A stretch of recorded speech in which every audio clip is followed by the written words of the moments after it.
자, 오늘의 시장이 영향을 끼칠 만한 핫뉴스 코너가 이제 시작이 됐는데요. 자, 오늘도 준비했습니다. 오늘도 세 가지 준비했는데 한번 확인해 보도록 하겠습니다.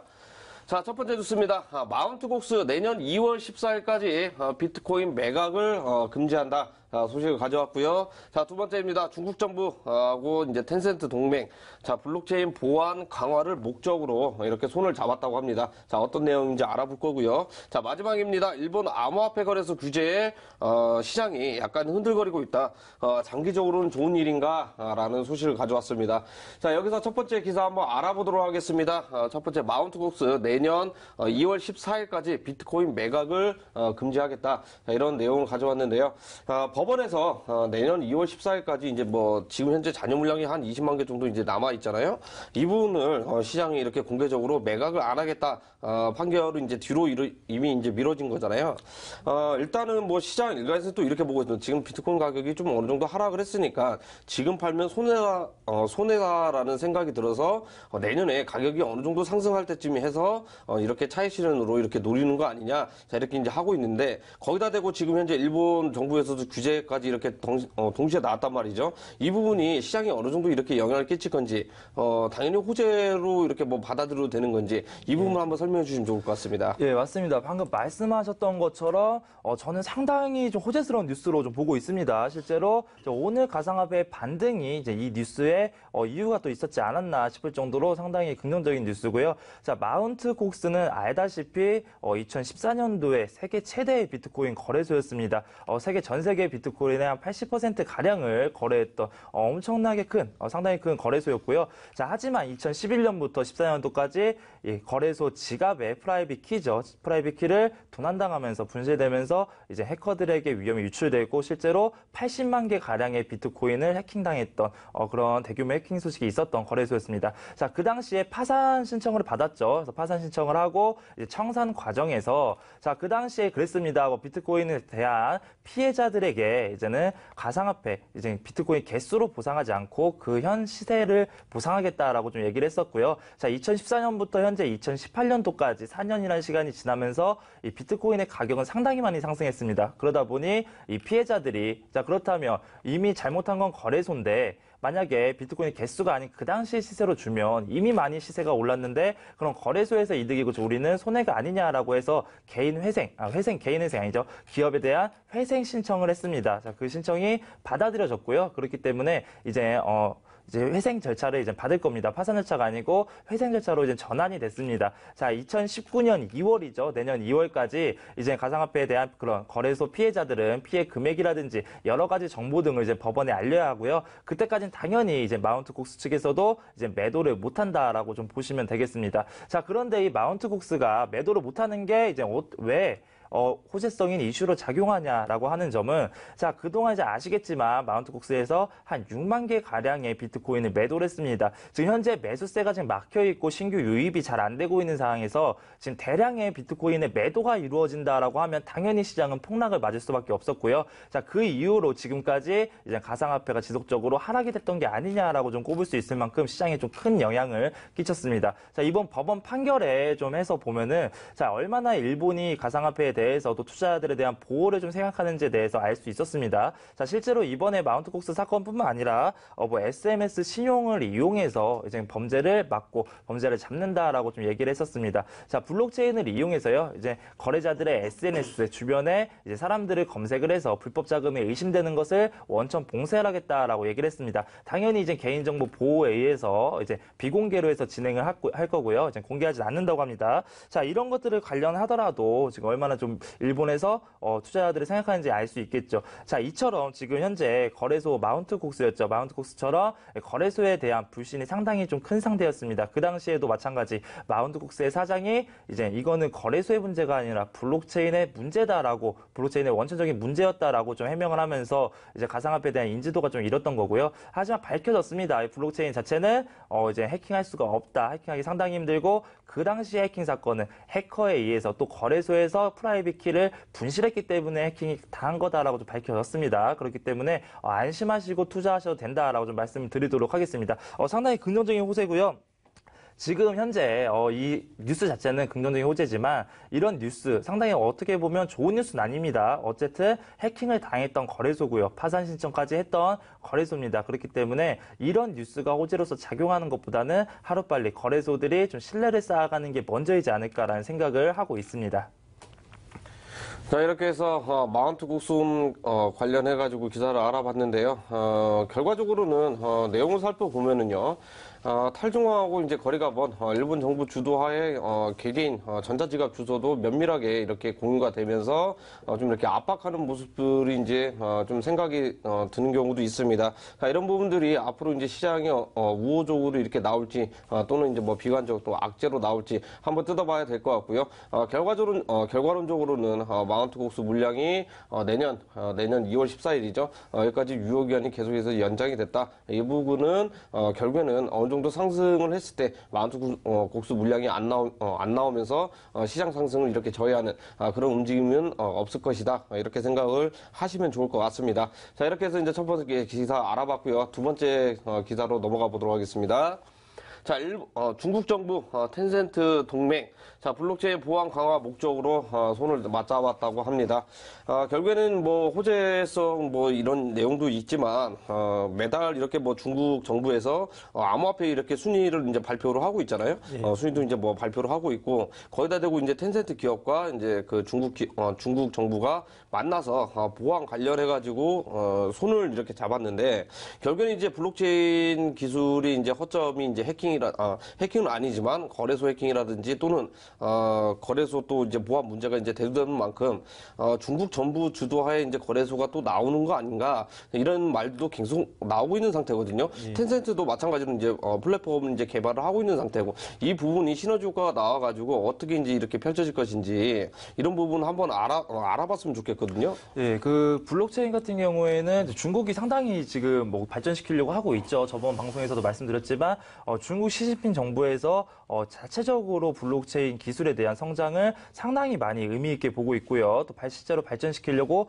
여러 가지 자금 투자라든지 인력 개발이라든지 여러 가지 일을 좀 하고 있습니다. 자, 하지만 그럼에도 불구하고 현재 중국은 가상화폐에 대해서 금지 국가입니다. ICO를 금지하고 있고요. 이 가상화폐 거래에 대해서도 지금 금지를 하고 있는 상황입니다. 자, 그 이후로 여러 가지에 대한 뭐 불법 자금 유출이라든지 불법 자금 유입이라든지 그리고 이제 가상화폐 거래소에 대한 해킹 사건이라든지 여러 가지 악재가 지속적으로 터지면서 조금은 좀 늦춰지고 있는 모습을 보여주고 있습니다. 자, 하지만 이번에 좀 그런 것을 깰 수 있을 만한 좀 중국이 얼마나 가상화폐 또 얼마나 블록체인 시장을 좋게 보고 있는지 지금 알 수 있을 만한 뉴스가 나왔습니다. 자, 이번에도 마찬가지로 정부와 텐센스 둘이 이제 손을 잡고 보안에 강화하겠다라고 얘기를 했었습니다. 자, 텐센스 같은 경우에는 뭐 아시다시피 중국의 바이두라든지 알리바바 기업이라든지 같이 이제 중국의 3대 IT 기업으로 좀 상당히 좀 큰 기업입니다. 자, 이번에도 마찬가지로 이 텐센스와 함께 이제 손을 잡고 정보 보안을 한다고 하니 되게 상당히 좋을 수밖에 없었죠.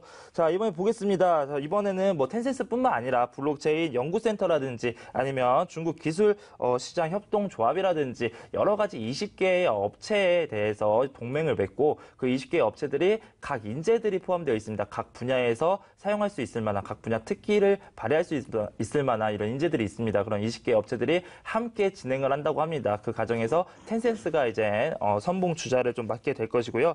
자, 정부 지도의 기관이라든지 아니면 은행이라든지 여러 가지로 이제 블록체인 시스템을 도입시키고 이제 발전시켜 나간다고 합니다. 자, 실제로 시진핑 국가주석이 되고 나서 이 블록체인 시장을 세계 최고로 만들겠다라는 좀 포부를 보여주고 있을 정도로 블록체인은 상당히 지금 인기를 끌고 있고요. 또 알리바바에서도 마찬가지입니다. 방금 말씀드렸던 텐센스 마찬가지로 블록체인에 되게 상당히 이제 발전시키려고 하고 있죠. 그리고 바이두에서도 마찬가지 블록체인 시스템을 발전시켜 나가고 있습니다. 하지만 이 알리바바 같은 경우에 좀 거액을 투자한다라고 얘기했었죠. 저번에 가상화폐 시장에서 이제 블록체인으로 모금했던 15조억 중의 일부를 이제 블록체인 시장에서 사용하겠다라고 좀 얘기를 하면서 중국에 대한 자금력 중국에 대한 그런 기술력들을 좀 앞으로 좀 많이 볼 수 있을 거다라고 좀 생각을 하고 있습니다. 자, 사실은 실제로 뭐 텐세스 같은 경우에는 기존에 중국 정부와 연계해서 보안 시스템을 한번 진행했던 적이 있었습니다. 뭐 전화라든지 인터넷 그리고 금융, 블록체인 관련해서 이미 프로그램을 실행을 해서 이제 진행을 했었고요. 이미 뭐 보안적으로 상당한 효과를 냈고 상당한 성과를 냈다고 합니다. 자, 이번엔 텐세스뿐만 아니라 또 19개의 기업들이 함께 하죠. 그렇기 때문에 블록체인이 조금 더 안정적이고 조금 더 이제 투자하기 좀 편한 그런 시장이 좀 온다라고 생각을 하고 있고요. 좀 앞서서 이제 다시 한번 말하자면 이제 블록체인 관련해서 이렇게 연구를 하고 보안에 강화하면 중국 정부에서도 당연히 이 가상화폐 시장에 대해서 관심을 안 가질 수가 없습니다. ICO 허용이라든지 그리고 지금 현재 금지되고 있는 비트코인 거래를 이제 금지 취소를 한다든지 여러 가지 좀 호재성 이슈도 더 나올 수 있을 거라고 생각하기 때문에 투자자분들은 좀 기분 좋게 이 뉴스를 좀 즐기셨으면 좋겠습니다. 자, 이렇게 해서 두 번째 기사까지 알아봤습니다. 중국에서 결국에는 기업들하고 이제 손을 맞잡고 블록체인 기술 거기다 대고 이제 플랫폼 뭐 이건 제 생각이긴 하겠지만 거래소까지 이렇게 이제 3단계로 맞춰가지고 하고 있는 거 아닌가라는 생각이 들고요. 결국에는 시진핑 이제 주석이 이제 직접 이야기를 했었죠. 어떤 이야기를 했었냐. 블록체인 산업에 엄청난 육성을 하겠다. 자, 이런 부분 놓고 치면은, 굉장하게 앞으로 이제 장기전을 뛸, 양상이 계속해서, 늘어나고 있는 상황입니다. 자, 그리고 이제, 지금 현재 상위권, 코인들이죠. 암호화폐 이제 코인 상위권, 100위로 기준으로 해가지고 거의 3분의 2는, 중국에서 이렇게, 개발된 블록체인 기술이다. 이렇게 보시면 될 것 같습니다. 자, 이런 부분들 매매하실 때 참고하시면, 중국에서 얼마나 블록체인 관련해가지고 개발하고 있고 투자를 하고 있는지 이 부분 아시면 좀 좋을 것 같습니다. 자, 이렇게 해서 이제 두 번째 기사까지 알아봤고요. 마지막입니다. 자, 일본 암호화폐 거래소 규제 흔들 장기적으로는 좋은 일인가라는 소식을 가져왔습니다.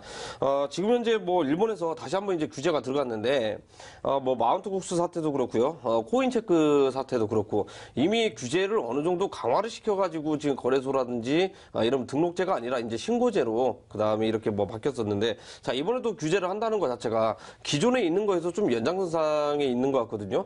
규제를 하고 있는데 그 규제 위에 또 규제를 한다는 것 자체가 결국엔 이제 뭐 거래소를 이렇게 협소하게 이렇게 만들면서 지금 알짜 거래소만 이렇게 가져가려고 하는 건지 이 부분이 가장 중요한 것 같거든요. 이 부분이 해소되면은 결국에는 시장에서 다른 국가들도 이러한 비슷하게 채택이 가능성이 높아지는데 이 부분 설명 한번 해주시면 좋을 것 같습니다. 네, 이 뉴스 같은 경우에는 어제 이제 무료 온라인 공개 방송에 대한 주제였습니다. 가상화폐 거래소 일본에 대한 제재가 과연 호재인지 악재인지에 대해서 좀 얘기를 했었고요.